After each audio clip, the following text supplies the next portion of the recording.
There are a few essential things our bodies need to boost our immune system and stay healthy, especially in the colder season.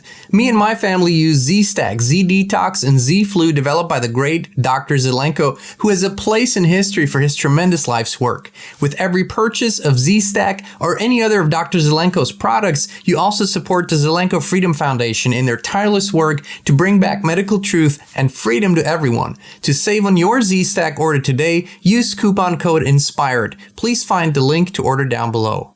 Hey, Inspired Tribe, my fellow freedom lovers, it's Jean Nolan here. Thank you so much for tuning in to another inspired conversation. It's our great honor and pleasure today to welcome Deb and Barre Lando of Alfa Vedic. Thank you so much for joining us today. Thank you for having us. Really an honor to be here with you. And the audience loved you when you were on with us just recently here. So thanks for that. And we've been looking forward to this. Same here, Barre and Deb. As I said, a great honor. And it was a great honor to be on your show as well. And, what we are going to talk about today is something that's become very popular, trendy in recent years. And that is off-the-grid self-sustainability, taking full responsibility for well-being, health, and immediate needs. And as trendy as it is, it's something you both have been doing for decades and are really experts in, and you have turned it into a business as well. And Barre, if it's okay with you, I'd like to do ladies first and start with Deb. Can you tell us a little bit about this extraordinary journey that you two have been on for, I think I read over 5 decades now, self-sustainable lifestyle? How did that start for you? What triggered it? Where was the beginning of it all? I think the beginning of it, well, we came from ranching families, first of all.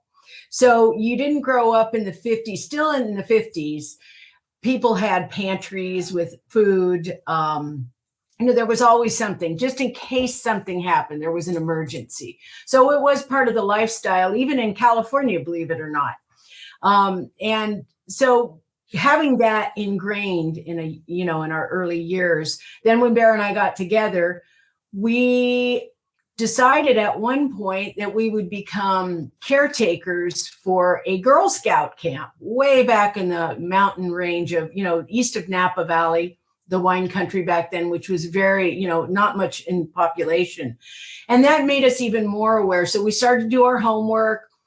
Someone had come out with a book about how to turn your swimming pool in an urban area, in case there was problems. So we just sort of always kept our ear to the ground. And from there, we've had, as I said earlier when we were speaking, this is our 4th location off grid. Now, we haven't always been off grid, but that self-sustainability, that, I guess, to me, it's more about being independent and not being waiting, what if the trucks don't show up? It's always been in the back of our mind. What do you think? Yeah. Yeah. And as Deb said, we just grew up with a different kind of lifestyle, growing up in rural Northern California. And that was the main impetus for everything. But I also, both of us started jumping down some rabbit holes to see what really makes the world tick. And it seemed like a good idea to be more self-sufficient. So the first off-grid location we had that Deb mentioned with being caretakers, I was working in emergency medicine and doing 10 shifts a month. So it allowed me to, drive back and forth and not be on a regular commute. And, one thing led to another, and then we ended up moving to Hawaii. And in Hawaii, we were also off grid, living on a 12-acre plantation. At that point, I had already retrained into alternative medicine. And then we also had a clinic on the property. So it integrated alternative medicine with the agricultural component, and it just seemed like a perfect fit. And I was in herbology and a lot of things from day one. So, we got the hang of just growing medicinal herbs and segueing from just food production. And now, since we returned to the mainland a few years back, we've had 2 farms that we've developed. This is our final one. And we moved from the last one that we developed to a real destination that, people used to come visit, and it was high degree of advanced herb farming, but we needed more of a pure, pristine environment. We're on the river here. It's never been, tampered with by agriculture, industry, development of any time. And we have more rooms. So we're in our 6th, 7th year of development here. What is astonishing probably to an upcoming generation is you are talking about a time period where you came to these realizations. You talk about rabbit holes. You talk about wanting to be more self-sufficient and realizing what makes the world tick. You're talking about a time period where there was no internet. People didn't go and watch videos. And so for a generation that's not as familiar with old school research, how did that happen for you? Was it part of your generation's upbringing? What triggered this realization? Hey, we want to live more independently. We don't want to be so attached to a system. I'd like to say that the core and the heart of it, and I give this a lot of thought, is the way that we were raised. It was a time where people, you had help from your neighbors. Something went wrong, you came together. The land itself, stewarding the land, and I give this a lot of thought, especially when I'm outside, stewarding the land, that act in and of itself gives you a feeling of self-sufficiency. And the word that I always use is connection. And that connection, by having new life and creating new life and being in harmony with your surroundings, which is really the core of what started us in our age bracket. Our parents used to say to us, "Go out and play and don't come back till dinner time." So, nobody says that was my anymore. upbringing. That was my upbringing as well. I loved it. I know. So what are you going to do? You're going to connect as a child. You're going to connect early on with the natural world.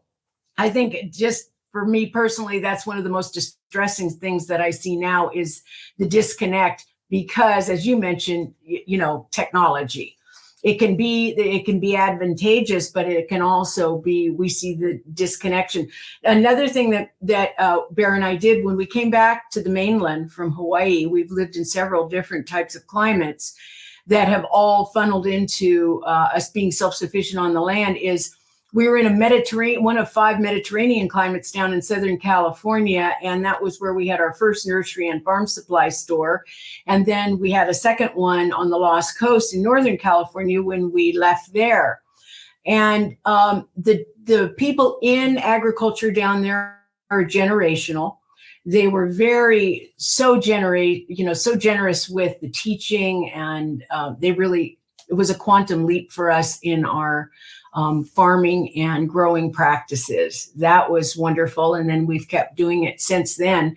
And the land will nurture you if you want to have and that was one thing that people do ask us, if I venture off into self-sustainability, can I make a living? Can this work for me? And it will. I will tell you that land will take care of you if you take care of it. And, the contrast, I think, that Deb's talking about as far as how we grew up, and then segueing into the 70s when I started venturing down some rabbit holes, the contrast just from the mid 70s to the 50s, it's like something had changed and we didn't know why. Just a lot of our personal freedoms, a lot of things that we took for granted when we were kids, all of a sudden started changing, even though it was very free in the 70s compared to the way it is now. But the thing that really turned me is that I was taken under the wing of some people in the conventional medical system that knew the truth of what was going on behind the AMA. And that started my research. And what I found out was really devastating in a way. And it was also the inspiration to go back and retool, in naturopathic college and chiropractic college and a lot of the postdoctoral training that I did. But then what happened is I realized through further research that the medical system was only one tentacle of the octopus, and that it was all connected with the money system, the political system, the lawfare system. And so I became very involved with that research, which started in earnest in about 1975. And with that, not only did I retool medicine, but I learned how to manipulate through the legal system and the financial system, less encumbered, which is possible when you know the truth. You put it beautifully, and there's so much entailed in what you just said. Before we venture into, all your endeavors and what you've built and how you reach people and help people, perhaps can you give us a little bit of, from your perspective, because you said 1975. I mean, that's quite some time ago when you, researched topics and went down rabbit holes that at that time was rare. I mean, you couldn't just go to the supermarket or go to any other place and just start talking about these things because most people weren't aware. How has it shifted, and does it kind of give you hope what you see now in terms of the scale of this movement? I'll answer that real quick, and then you can jump in. Back at that time, the circles were even smaller, even though there wasn't an electronic communication system. So if I was researching any particular topic, that brought me in communication directly with different people that were involved, starting with medicine. So we could actually face to face, really learn from each other. We do private get-togethers. We'd brainstorm together. We'd share research that we did just out of book learning. And, just with classical logic alone, when you go through the traditional textbooks in medicine, law, and so forth, you can pretty much connect the dots to see that we were being manipulated. And there were some people, some pioneers even before my time that had already uncovered all of this. Those are the people that I was in, face-to-face communication with. And also Deb and I, as things progressed now, into the later 80s and 90s, those groups had grown, and we were actually instrumental in getting large groups of people together, eventually overseas, because the initial ones were busted by the feds and everything, because we're getting together and just telling the truth. A lot of things we're talking about were just things that you could readily see on the internet today, or at least in some places. And we had guest speakers like Ron Paul. We had guests, before he was a Republican, guest speakers like David Icke and G. Edward Griffin. And so we were, part of that group. And now the internet just kind of came in on the heels of that. But anything else you can think of? Yes, the disconnect that I see is that when we were in high school, you could not leave high school or graduate unless you did U.S. history, and you also did U.S. government and passed both those classes. Now, when we homeschooled our boys on Maui, but we saw that when they were in school in the 80s, that and later 80s and early 90s, that the school system, that the people that were choreographing events took that you could go through high school without taking those classes. Because when Barre and I got together, it was like, when you just taxation. Well, America was founded freedom from taxation. That was the most fundamental, one of the most fundamental issues that the founding forefathers saw that was detrimental to people. And when we got married and we were both lovers of American history, we said, well, wait a minute, what happened to freedom from taxation when we had to come up with our first IRS payment?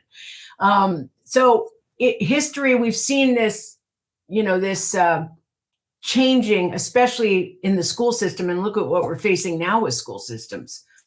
It's horrific as far as I'm concerned. Terrible. And just with some cursory research, you can find out what the financial system is about. And we did this way back years ago, who's behind it. and how taxation is an important element for their control grid through the financial system. So now to answer your question, yes, it's very gratifying to get on the internet and see millions of people literally across the world talking about these very things. Because a lot of the folks that I worked with were persecuted. Some actually lost their lives. We were personally targeted and hurt financially, by the folks that do not want the truth to get out. So, we've been there, and we understand that, you have to stick your neck out a little bit. And it's, now seeing so many people, jump on the bandwagon, it's like, well, okay, maybe it was worth it. Well, I would say it was more than worth it. And I want to thank you both for the pioneer work that you have done that, has translated into what we see today. So, it's always important, I think, and that is part of, for any generation following to know we are doing what we're doing for the children and for the next generations, but we're also doing it to honor the generations that came before us and their work. It's like the founding fathers, like you mentioned. It's also a gratitude, and I think what we owe them and what we owe the previous generations. One of the things that you said beautifully, Bear, is common sense and logic. And I think if we want to look at your story in Alfa Vedic, for a lot of people, they ask us, why do I need to know all these things? Why do I need to understand the financial system or the political or the medical system? And the reason is, I think, it can be explained very shortly. Once you connect the dots, your common sense and your logic will suggest different ways of living, will suggest for you how to do things differently, because you now understand what the alternative is, what you have been led to believe. And so this education is the foundation for lifestyle changes today that we see in society. Now, you two have taken this to the next level with Alfa Vedic and are really empowering people through an immense amount of knowledge and beautiful products that you sell. But can you first let us know how it began and where the name came from? Alfa and Vedic, two very, very important words, very meaningful. So it started when I was in practice. We had a very international practice, and I specialized in something called bioterrain medicine, which is an appreciation that you treat the body, not the disease, not a germ. In fact, by my firsthand experience with working with bodies at a very high level in that way, it showed me that a lot of the things that we believe are true about the conventional medical system, about what causes disease and contagions and that sort of thing, is actually not the truth. And I was able to prove it firsthand by doing different things, having a different experience. So that led me to work in a very individualized way with my patients, and often I needed to customize different formulas for them for nutrition, herbs, and all sorts of things. And then that became the basis years down the road, maybe in the early 2000s, where I started developing products available to more people because people were requesting them. They said, hey, can you put this out in a little bit more of a high volume format. And so we had one company, and then that morphed into Alfa Vedic. And Alfa Vedic, the name of it, I have to credit to my oldest son, who is a brilliant design person. He's part of our company and also great at branding. And we wanted something that had a little bit of a connotation of, more of a universal health awareness from like Ayurvedic, that sort of thing. And then also be able to brand it in a way where it was, became our brand, spelt a little bit differently than the normal way, and so forth. So what would you add to that? It was our son. Because we homeschooled our boys, they're both so creative, and our oldest one, that's what he does. He does design not only for the company, but for himself and other folks. But yeah, they're free thinkers. That's the one blessing of homeschooling is we saw that part of that creativity just was able to blossom in both of them. I was going to say the one strong admonition that we gave our kids during the homeschooling and rearing years was don't get a job. Go out and create one yourself and do what makes you happy.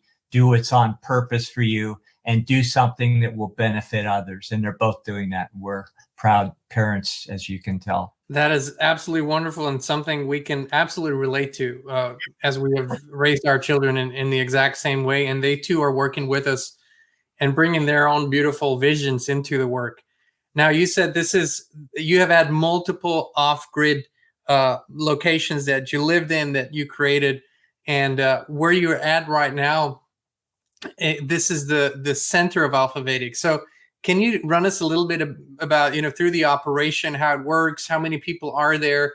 And something else that you touched on earlier is the terrain perspective, is that you look at, just like in permaculture and like in any other fields, you don't look at the problem and isolate it and try to fight the problem. You actually heal and improve the terrain. You heal the body, you heal the soil, and in turn, it rids itself of any problems that there might be. How does that play into the permaculture and into the company aspect of things? Well, I'd say going to the core of it, I'll speak from the gardener's perspective and take it back historically. It used to be, even starting in Europe for centuries, they recognized that all plants and the human body have a symbiotic relationship. So Barre, especially alchemist that he is, and we began, we were doing the duality, him working with patients, but then also us gardening. He recognized the need to create something that would, help the human body. And we, again, went historically, I won't get into it myself, but saw there where that break was, because it used to be that doctors made their own medicine. That was a given. That was what they did. They weren't dependent. It wasn't a pharmaceutical industry. It was doctors had gardens and they created what was needed for the body, what ailed them, what was ailing them. So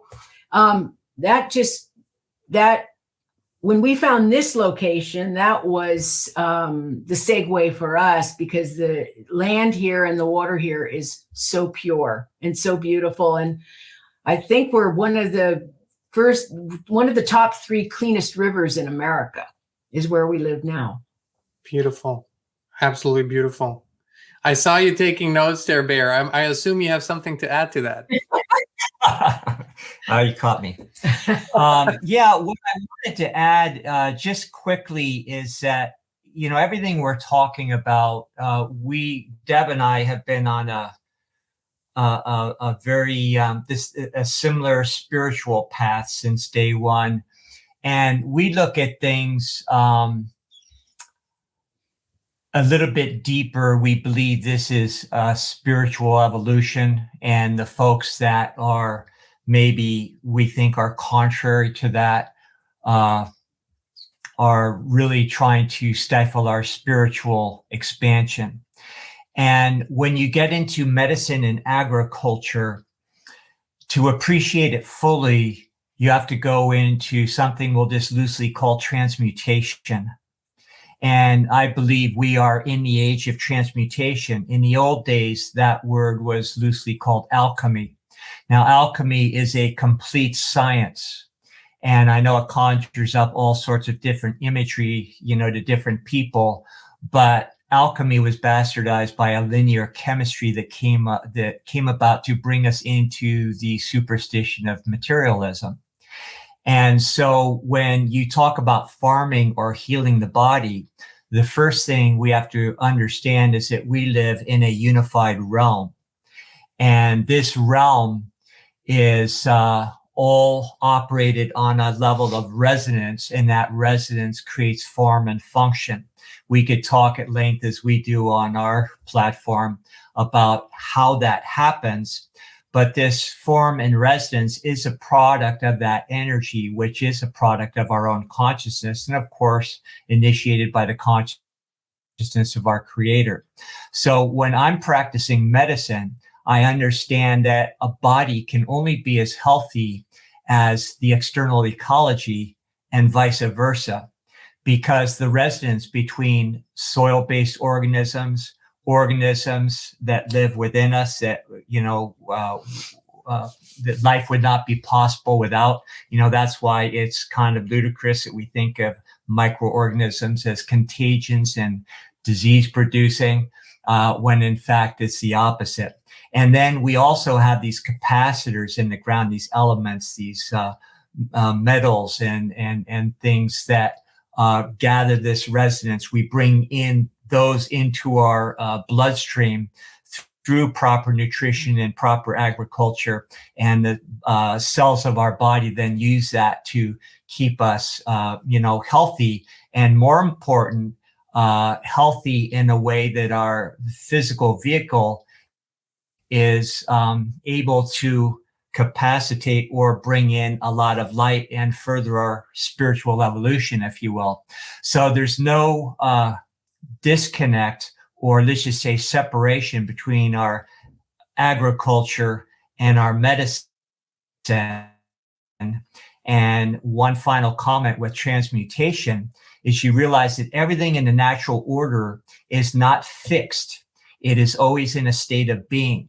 So if you look at the elements in the ground and take any one of them, say like carbon, well, that carbon, if you see how it works, it will eventually transition through different octaves to become other elements and come full circle and become carbon again. The microorganisms in our body, when a doctor says, oh, you have strep throat, well, what they aren't appreciating is those microorganisms, actually that bacteria form is just one part of a larger cycle and is actually doing a useful job. When I'm working in my laboratory making plant medicine, I also understand these principles so that I can extract the essence or the quintessence and not just have mechanical chemicals and molecules, but then really capture the life force of that medicine so it works better. So when people understand real science and transmutation, then not only do we, find the solution to all of our problems, but it also is very empowering because we understand that our consciousness is behind all of that in the first place. What you're describing sounds a lot to me like the current science mantra really is the looking glass method, where you separate disciplines that are actually connected and are actually one discipline, and you separate them into subcategories, and then you take a looking glass and then you isolate one image and then you claim it, or you say it's the truth. And you're saying we need to take the bird's eye view. We need to connect all these disciplines and realize they're all consciousness in different expressions. How do you help people make that shift? Because it's a perception shift. You can't just mentally understand what you're saying. You have to make that perception shift. What helps you to do that? Because I think we all get caught up in the details sometimes. What grounds you and what helps you to get that bird's eye perspective? Do you want to take that one? No, just briefly, then you can expound on it. What I found operating and running our clinics, and when Barre and when he was in practice, is that people found us when they were ready to make the shift. That was always interesting to me, that, we held this space for people to make change. And then of course, Barre had many tools in the toolbox, so to speak, but that people found us when they were ready. Then it was their time. And then. Yeah. And when you're working with people, you always, the first thing I had to learn is to meet people where they're at. So it wasn't trying to bring them to a place where, is my reality, but just see where they're at. and then take baby steps. And those, steps included, of course, improving their physiology, working with people. And when you do that, then the body becomes more efficient at bringing in light. And when I'm saying light, I'm not saying it in a new agey fashion. We're talking about real light, which is awareness. And when we do agriculture and medicine, we understand it's not about putting molecules in the body or just studying molecules in the bloodstream. It is about understanding those as the after effects of waveforms. And those waveforms are what make things work in this electric universe, because that's how it is. And so when I'm doing soil testing or looking at somebody's blood under the microscope or working with them in any way, what I'm appreciating is that this is an electrical system, and we use the same tools in agriculture and medicine to discern through the molecules the line of electrical resistance. So rather than just cramming in a bunch of organic fertilizer or a bunch of good organic nutrition, you learn how to, with minimalistic tweaking with those, good wholesome elements, just to do it in the right spot at the right time, and not needing too much in order to alter the line of electrical resistance, which makes, in the case of agriculture, allows the rootlets and the soil to be more compatible with each other, just so you have more efficient growth. It also doesn't burn the soil out. It allows, healthy soil to be generated for next generations. And in the case of the body, also, it allows us to really, have a line of least resistance in the entire electrical neurology, which again brings in more light, more awareness, more efficiency.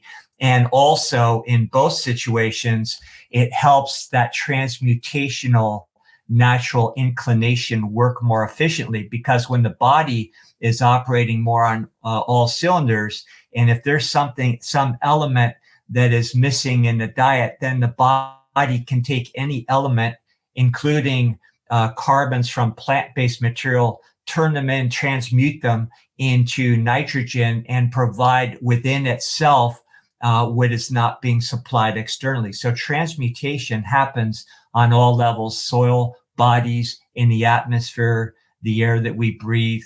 It's happening all the time. And that is the biggest secret that's kept from people like myself when we go through medical school and all of our college training.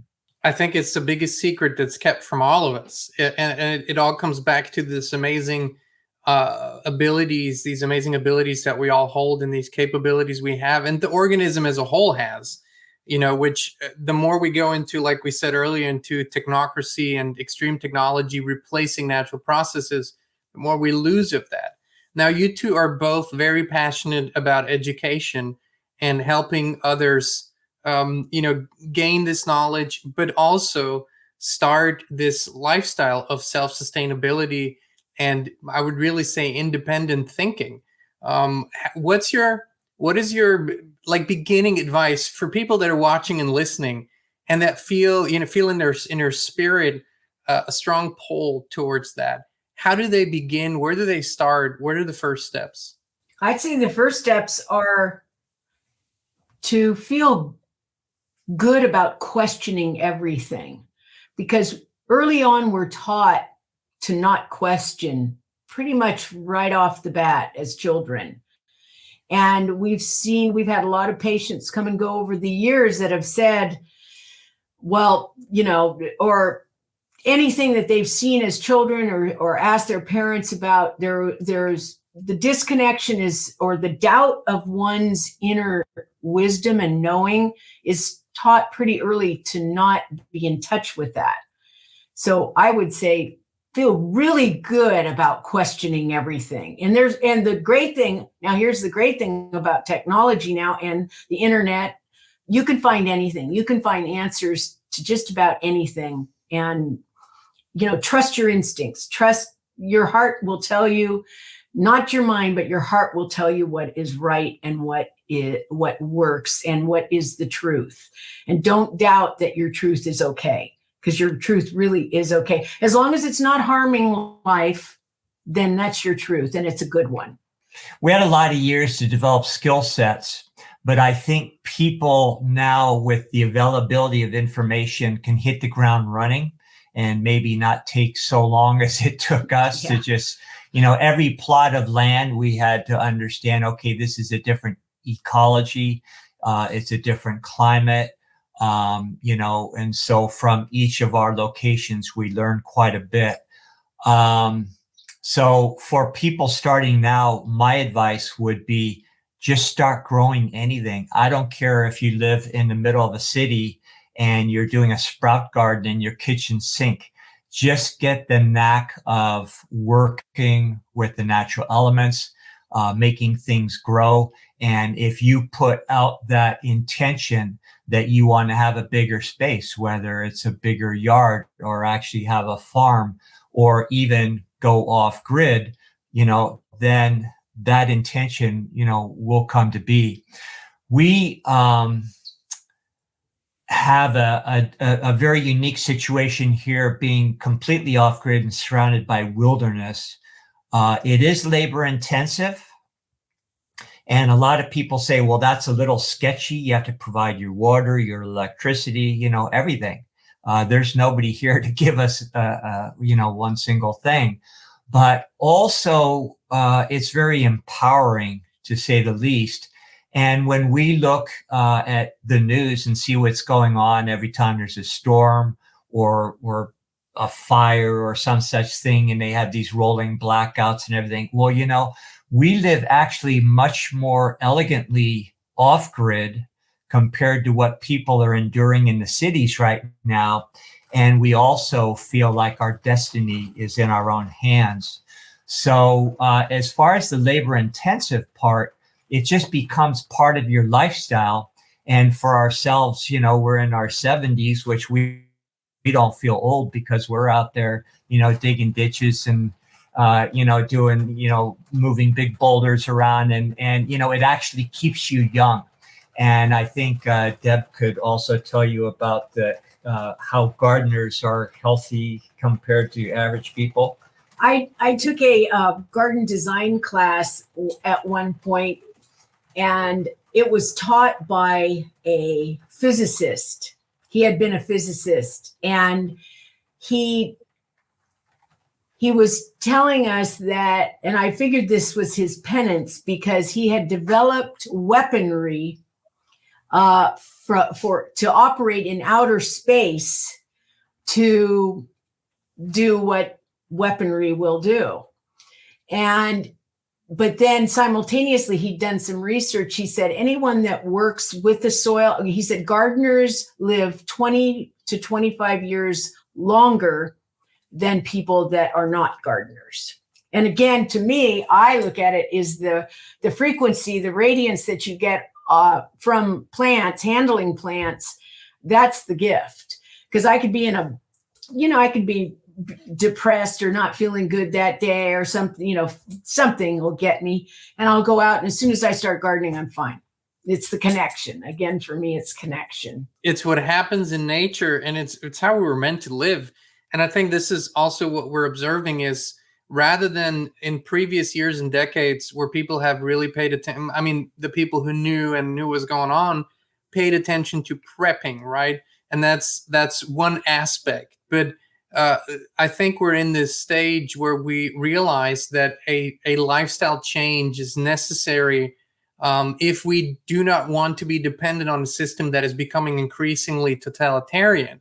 So, and what you have said beautifully is you have built something where you're elegantly comfortable. Yes, it is labor intensive, but you know where your meal is coming from. You know where your water is coming from, and you don't have to depend on anyone else. I heard a little earlier before we started recording that you have a program coming up and helping people. What is that going to entail? When does that start, and how can people sign up for that? We've decided we're going to be calling it Off-Grid Elegance. because we do know that a lot of people think of off-grid as, slopping outside with the hogs or whatever, which is not a bad thing, but it's scary if you're just going to venture into it. But we live in such a beautiful place, and we have been so blessed here. So we decided off-grid elegance might help people, just that name might help people transition and problems that come up, and what you can look for. And also, as I mentioned earlier, folks say, well, if I do that, how can I make a living? It's very basic, fundamental. And there's lots of things, as so many things that the land will gift you with. If you go quiet and you're not afraid and keep that fear at bay, it'll guide you. And because nature is our abundance, wealth has always been created from nature. And I would encourage anybody, if they have an opportunity, to go off grid. I really would. And with our new venture, it'll become part of Alfa Vedic. But we've had so many requests of people wanting to know this very thing. What's it like living out where you guys live all by yourselves? And they just want to look over our shoulders and just kind of have a little bit of a day by day, view of what that entails. For instance, yesterday we had our storms. Our river is raging, and it knocked out our main water pump. Because we pump water out of the river, and then that goes into 4 different holding tanks. So we're out of water pretty soon if we don't figure something out. So Deb and I climbed up the hill where one of our gravity feed tanks is yesterday, and we created a catchment system out of a frame and canvas and everything to catch water and then funnel it into the top hatch of our main tank, in lieu of the water we're not getting, by way of the water pump. So that'll be some good bee footage there, and we'll narrate it and show you a regular water system, what can happen to it, and how you have to improvise sometimes off grid just to make for yourself. So that's just an example. And the whole permaculture model for us, we were already living it for many years. Now, we did do a certification program in permaculture, which was okay, but it was a little redundant and also, I think, overly academic, and it doesn't really account for what it's like on the ground when you have to be a little bit more fluid. But there is some value out of it. We did that, but we've added other elements to the permaculture circle because, financial means are obviously part of what everybody needs these days. So what we've created here at Alfa Vedic is not just a full circle commercial kind of thing where we make products out of what we grow, but then that finances the farm because it's a little bit of expense. We're not just an off-grid household. We're a whole off-grid business and farm. And so the commercial part of it keeps that going and shows people that not only is permaculture, intelligently designing a farm on the ground, but also you can supply yourself with everything you need, including finances. So we think that the business model should be part of every permaculture system. As a matter of fact, a lot of people that have experience with permaculture tell us that, the yields are oftentimes so much more than you can consume as a family anyways. So another possibility is farmers markets and just selling excess food because people are looking for high quality food and they might not be ready to do it themselves yet. There might be more urban people, city people. So this is something that we believe in the next years will explode in a positive way and will, of course, improve, spiritual health, physical health, and all of the above. Where can people find out more about this upcoming off-grid elegance how-to program that you're starting, or where can they sign up? Where can they find that? I just say they can go to Alfa Vedic right now to our company website, and on that we'll put notifications. We've had classes here and do education, but that we'll announce it. We would have had it up and running already. However, Mother Nature has decided she's had several weeks of intense storms, wind, a little hard to get outside right now. So our Alfa Vedic website is up and running. It has been for several years. It's alfavedic.com. And we are launching a membership site, which is done, but that will be launched. I think that's what you're talking about. And in that membership site, people will be able to get a lot of the education that we videoed, things from lawfare to mushroom growing, edible mushrooms, food forest production.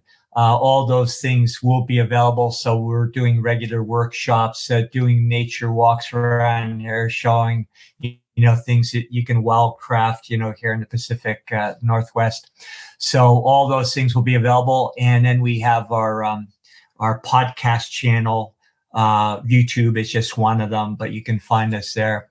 And then the Off-Grid Elegance will be posting onto that channel. Plus it will have its own channel. That's fantastic. And one of the things that I find so beautiful, and people are going to get decades of experience and knowledge when they connect with you, which I think is amazing. But one thing that, it's personally to me very beautiful to see, because my wife and I live it that way too, is a union that you two are, and you bring that energy, which is it's a big difference, versus doing it alone. And you have walked this path together for decades, and this is something that to me enhances not just any wisdom and knowledge, but the experience that you're having. How do you feel the synergy of the male and female energies has enriched your work and your lives, and how important do you feel it is for people to live that together? That's interesting that you asked that. I was thinking about that a lot yesterday, about just balance, because we all have the duality of male and female inside of us. But then with Barre and I being able to manifest and co-create, it's perfect to have male and female together as a team, because we've always looked at ourselves as a team, and a lot more gets done when you have that partner. Yeah, we just have natural complementary dispositions and skill sets. Deb is the original green thumb. I like to, I got lost more into the medical end there for a long time, even though vicariously involved with agriculture through Deb's independent operations, which included 2 commercial nurseries. And Deb's always been my go-to source as far as, hey, what's that little plant growing over there? And, what's it do? And so, we learn a lot from each other. And then I bring, other things to the table. We're both very independent when we met each other. But we also, had strong, I guess, identities, individually. We both came from the athletic world. So we started out as kind of jocks. And I think that temperament has served us well over the years with everything that we've gone through. But in this day where there's 37 genders and all that sort of thing, of course, the real obfuscation there is the fact that there are 2 polarities, and those polarities are always seeking each other to find a balance and a resting point, and the ability to work harmoniously as one. And we've been together going on about 50 years here, and it's been a great ride. And the thing that I'd say has been the real glue is, just we have a strong sense of why we're here in the first place. We felt that the most important thing that we ever did was to bring kids and grandkids into the world. And, just that perspective has created a really good unity. Plus we're buddies, and we still laugh a lot and have fun. And that goes a long way too. Just sort of keep it light, right? Oh, I couldn't agree more. And we are like you. We are, we're husband and wife, and we are best friends, and we are partners and a team. And to me, that is, living that and having lived that now for quite some time is the most natural thing there is to me. It feels like that's how it was intended to be, and just feeds my soul. And you spoke of children and grandchildren, so the next generations, and our Native American friends have a beautiful vision of that. They speak of the seventh generation, so they speak that's about 500 years going forward, and they say, if we make a decision today, will it benefit them or will it hurt them? And that's how they look at it, which I think is something we've lost and we need to regain. Now, in your perspective, both of you looking at this next year, this next decade, and even further, what do you think our greatest challenges will be moving forward? And what is your ultimate vision for a culture, a civilization that is sort of ideal, original, beautiful? Well, as I said earlier, and this goes along with what you just mentioned, is if we each one of us lived a life of doing no harm to anything, then we could create heaven on earth. I feel that we owe it to the light and the heart that gave us our lives. We owe it to give back and to be in service to that. And we're facing it, mankind we're in critical mass right now. We can all feel it. That's part of what at this point in time in mankind, it's very challenging across the globe. But I still believe that the light is infinitely more powerful than the dark that would try to convince us that there is no hope. There is no future. We communicate with people all over the world, and I believe in our future. And I believe that we can create heaven on earth. And that's what I do when I put my hands in the soil. I just put all my love into whatever I'm doing, and I know that it radiates out. And I would say that to everyone, that have hope and have faith. It is going to be okay, but we owe it to ourselves and to each other. And that's where freedom comes in, of course. That is our gift from our Creator. And no harm, basically. And because of our early experience, and we've had very special people come into our lives that were elders, when we're, newer. And we knew this time would come because we understood the mechanisms that were put in play a long time ago, and we understood the consequences, and they'd have to play out. But we also knew that there is, as Deb mentioned, much stronger forces behind the veil. So when I used to treat bodies, I had a challenging practice because people used to come in with very serious conditions. Very often when you begin treatment, things would actually seem like they're getting worse before they got better, because you would provoke everything out in the open. And in that, if you knew how to manage it, you understood that was temporary. It was going to shift, and then things would start getting better. Right now, everything is in our face. Everything's out in the open, and without eyes to properly see what's going on, it could look a little dismal. But I share Deb's optimism, and mainly because I know there are stronger powers in the universe, in contrast to these old men in suits that are pretty ludicrous if you just watch and listen to them. They have no power. We have all the power.